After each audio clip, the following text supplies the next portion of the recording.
Hello learners, welcome you all on our YouTube channel success with economics.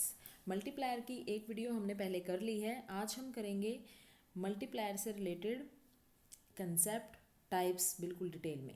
तो देखिए, जो concept है multiplier का वो सबसे पहले डेवलप किया था आर एफ काहन ने 1930s के अर्लीज में, यानी कि 1931 इसमें। The concept was later refined by Keynes ने बाद में उसको रिफाइन किया।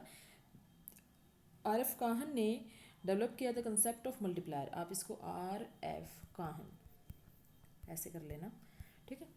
तो concept of multiplier with reference to the increase in employment direct as well as indirect as a result of initial increase in investment and employment. तो उन्होंने multiplier का concept किसके उसमें दिया? एम्प्लॉयमेंट मल्टीप्लायर के। एम्प्लॉयमेंट बढ़ता है, इन्वेस्टमेंट बढ़ता है, उसके अकॉर्डिंगली फिर एम्प्लॉयमेंट कई गुना बढ़ता है।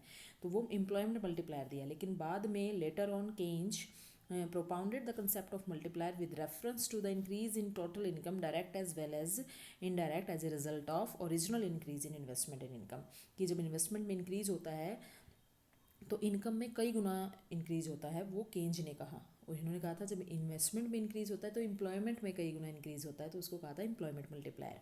तो आर एफ काहन ने जो दिया है वो एम्प्लॉयमेंट मल्टीप्लायर है, मोस्ट इंपॉर्टेंट कंसेप्ट है। और जो केंज ने दिया है वो इन्वेस्टमेंट मल्टीप्लायर है, ठीक है। अब उसके बाद है, ये देखिए, जो काहन का मल्टीप्लायर है अभी मैंने बताया उसको एम्प्लॉयमेंट मल्टीप्लायर, और केंज के मल्टीप्लायर को इन्वेस्टमेंट और इनकम मल्टीप्लायर कहा जाता है। तो मल्टीप्लायर का फॉर्मूला है 1/1 माइनस MPC। MPC यहाँ पर क्या है? Marginal propensity to consume. और मल्टीप्लायर का और MPC का डायरेक्ट रिलेशन है, पॉजिटिव रिलेशन है। MPC बढ़ती है तो मल्टीप्लायर भी बढ़ता है, MPC अगर कम होती है तो मल्टीप्लायर भी कम होता है। मोस्ट इंपॉर्टेंट कंसेप्ट है, ये क्वेश्चन कॉम्पिटिटिव एग्जाम में आ चुके हैं। उसके बाद है टाइप्स ऑफ मल्टीप्लायर, जिसमें हम employment multiplier, foreign trade multiplier. Employment अभी हम कर चुके हैं कि आर एफ खान ने कहा था कि जैसे जैसे इन्वेस्टमेंट बढ़ता है एम्प्लॉयमेंट में कई गुना इंक्रीज होता है।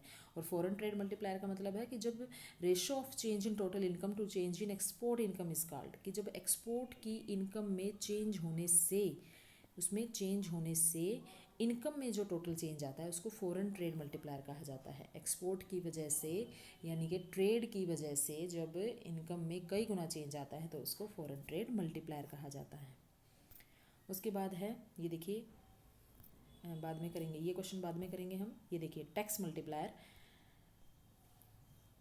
Like a change in autonomous investment, the change in autonomous taxes has a multiple effect on level of national income।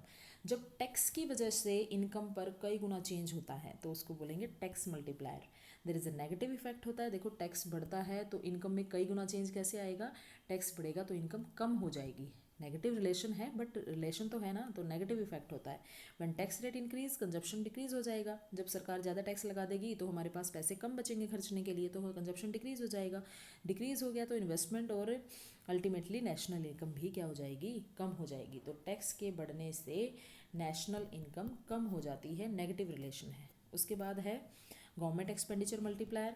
Investment is equal to autonomous investment. दो तरह का इन्वेस्टमेंट है मेनली, ऑटोनॉमस जिसको government करती है, fix होता है ये, और इंड्यूस इन्वेस्टमेंट, इंड्यूस्ड इन्वेस्टमेंट जिसको, जो इनकम से प्रेरित होता है। इनकम बढ़ती है तो इन्वेस्टमेंट भी बढ़ता है। तो यहाँ पर गवर्नमेंट एक्सपेंडिचर मल्टीप्लायर की बात है तो यहाँ पर हम ऑटोनॉमस इन्वेस्टमेंट को लेंगे, जिसको I0 ये कहा जाता है। The saving equation is, saving क्या है? देखो, आगे माइनस का साइन है, इसका मतलब जब ये देखो हम डायग्राम करते हैं तो ऐसे हमारा सेविंग कर्व होता है कि जब हमारी इनकम ज़ीरो होती है तब भी हम अपनी पिछली सेविंग को खर्च कर देते हैं तो ये माइनस में चली जाती है। इसलिए देखो आगे माइनस का साइन है सेविंग फंक्शन में, saving plus disposable income. Government expenditure autonomous expenditure है जिसको GO कहा गया है, या IOGO, ठीक है। और टैक्स ये भी ऑटोनॉमस है जिसको TO कहा गया है। तो गवर्नमेंट एक्सपेंडिचर मल्टीप्लायर की वजह से जब नेशनल इनकम में कई गुना चेंज आता है, दैट इज़ जब गवर्नमेंट एक्सपेंडिचर की वजह से इनकम में कई गुना चेंज आता है। और गवर्नमेंट का एक्सपेंडिचर कौन सा? जो ऑटोनॉमस इन्वेस्टमेंट की फॉर्म में होता है, तो उसको गवर्नमेंट एक्सपेंडिचर मल्टीप्लायर कहा जाता है। ये देखिए, यहाँ भी हम इसको क्लियर करेंगे कि इनकम चेंज होती है जब कंजप्शन मल्टीप्लायर चेंज होता है। और कंजप्शन मल्टीप्लायर किसका रेशो होता है? ये देखिए, कंजप्शन में चेंज होने से इनकम में होने वाला चेंज, इसको कहेंगे कंजप्शन मल्टीप्लायर। आज सारे मल्टीप्लायर के टाइप्स हमने किए हैं। ये देखिए जिसमें क्या क्या हमने कर लिया, जो भी हमने चैप्टर किया उसमें investment multiplier, consumption multiplier, government multiplier, tax multiplier. एक एक्सेलरेटर का कंसेप्ट है आपका, वो मैं नेक्स्ट वीडियो में करवाऊंगी, जिसमें एक्सेलरेटर मल्टीप्लायर और फिर दोनों मिल जाते हैं तो उसको क्या कहते हैं ये, ठीक है। और उसमें हम कुछ न्यूमेरिकल कर लेंगे मल्टीप्लायर से रिलेटेड।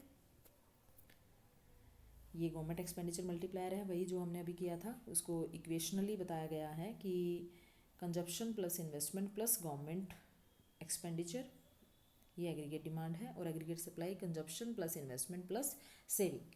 तो C प्लस आई प्लस जी ये एग्रीगेट डिमांड है, और C प्लस आई प्लस एस यानी कि कंजप्शन इन्वेस्टमेंट एंड सेविंग ये एग्रीगेट सप्लाई है। और जहाँ पर एग्रीगेट डिमांड और एग्रीगेट सप्लाई होती है वहीं पर इक्विलिब्रियम होता है।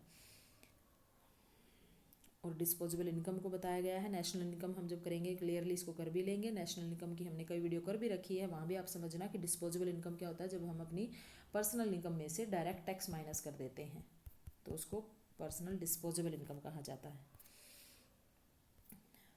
आई होप ये क्लियर है आपको बिल्कुल। ये सारे टाइप्स मैंने आपको बता दिए हैं। अब ये देखते हैं एग्रीगेट एक्सपेंडिचर क्या होता है। एग्रीगेट एक्सपेंडिचर ये क्वेश्चन है आपके लिए, आप मुझे बताएंगे एग्रीगेट एक्सपेंडिचर क्या होता है। कमेंट बॉक्स में इसका आंसर बताना। ऑप्शन ए ठीक है, बी ठीक है, सी है या डी, ठीक है। अगर आप नहीं बता पाए तो वो भी आप कमेंट बॉक्स में बता देना, मैं इसका आंसर आपको नेक्स्ट वीडियो में ज़रूर दूंगी। ओके, तो please like and share this video, please subscribe our channel success with economics. Thank you very much.